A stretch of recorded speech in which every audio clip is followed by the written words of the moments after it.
coopération avec cette journée de concertation entre la délégation de l'Union européenne et la Guinée à travers le ministère des Affaires étrangères. La rencontre a porté sur l'accord de Cotonou aux coopérations ACP-Union européenne qui est arrivé à terme après 20 ans d'existence.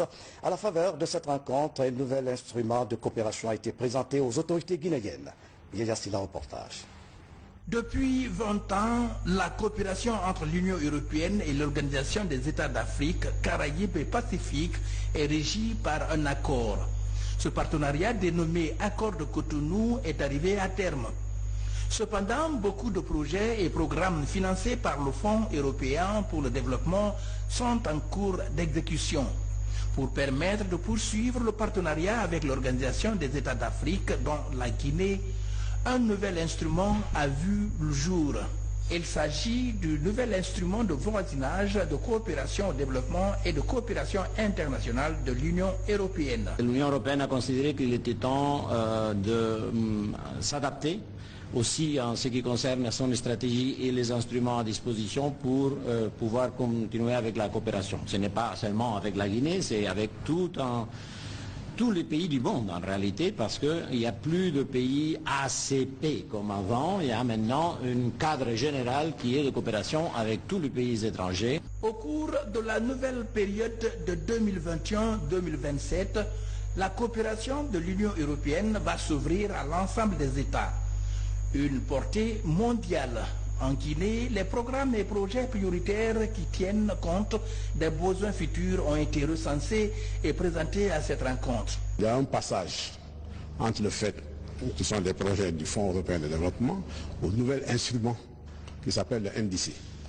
Donc pour le NDC, il est demandé à tous les pays qui vont travailler avec l'Union européenne ou les pays sur lesquels l'Union européenne va intervenir de faire une programmation pluriannuelle des priorités qu'ils pensent présenter dans le cadre de ce nouvel instrument. L'un des points essentiels de l'axe de coopération entre l'Union européenne et la Guinée est celui de la migration et la mobilité.